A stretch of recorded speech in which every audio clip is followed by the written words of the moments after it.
happens.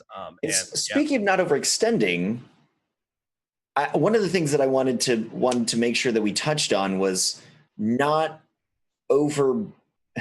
I don't know what the right term is here, but not over broadening your options that you're giving to people, right?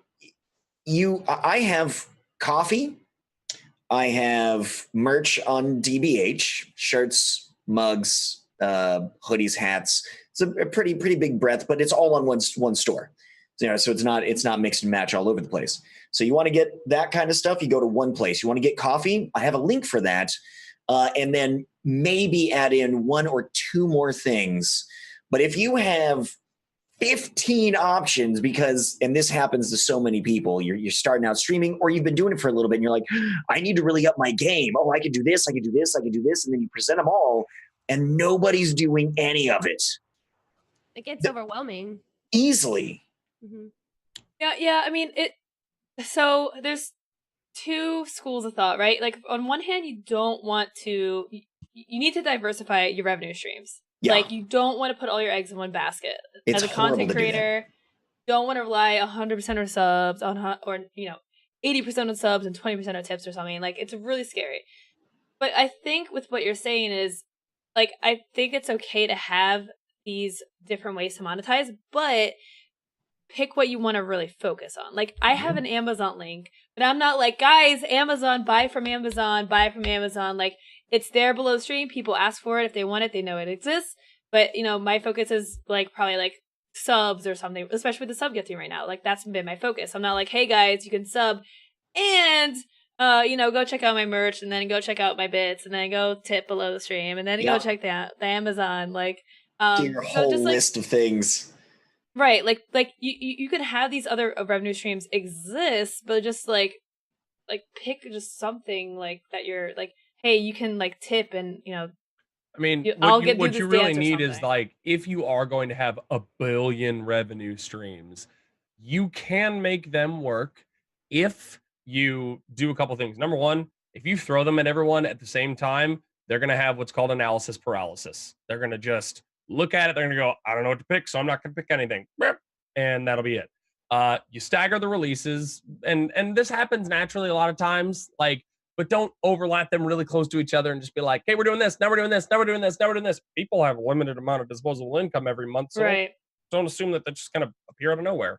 And stagger those releases and have your primary ones, like Lowco says, where you're talking about it or mentioning it to people, and then have your secondaries and your tertiaries and so far and so on and so forth. And if people get more ingrained in the community, they will be more involved. For me, like I have an underwear sponsorship. I don't know if you guys know this, but I am sponsored by MeUndies right now. Yes. And they are amazing because they're just as dorky, but they're a really good company. And I got people really excited for it when we got that. It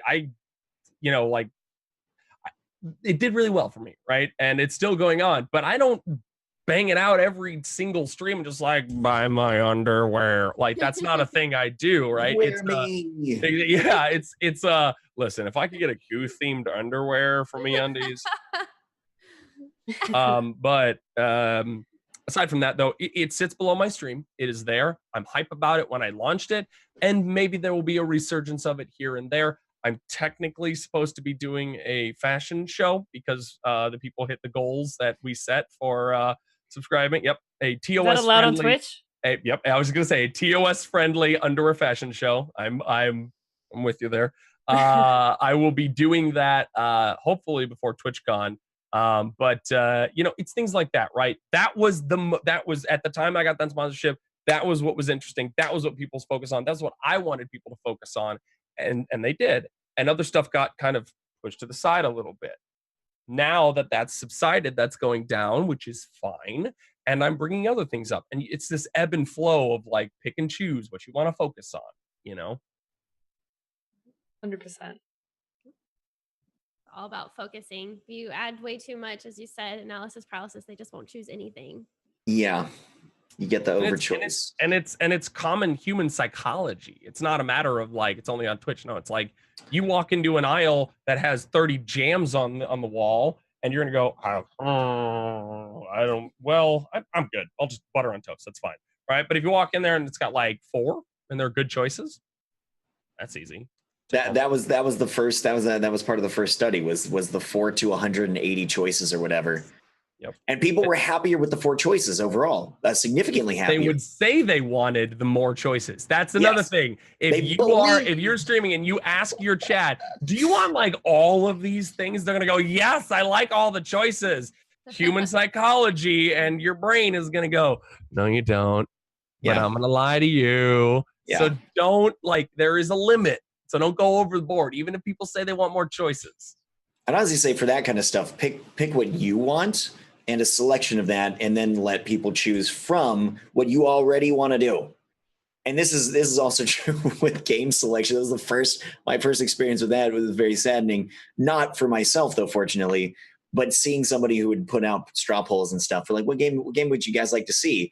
And then people would pick whatever game, and nobody would show up for it. And they're like, what is happening? That's why I got rid of my sub days. I couldn't do it anymore because I'll be like, oh, y'all want to play Mario Kart? Okay, 2 people. Thank you for coming. And it's like, okay, now what do y'all really want to play? Okay, well, I'm just gonna pick something. Y'all are gonna join me, and that actually ended up working better. And the real reason why that is because people get excited about what you get excited about. They're here for you and the stream and the community. Exactly. And if you're not excited about it, they're out. Your community will know if you're not excited about something before you realize it. Mm-hmm. And it goes the same with emotes. Even as you said, you have 5 that you're waiting on. You're like, I don't know what to do. You ask the community, they give you 50 million lists, and you're like, okay, I'm gonna pick the 4 that I like. I'm gonna give you those 4. You can choose those 4.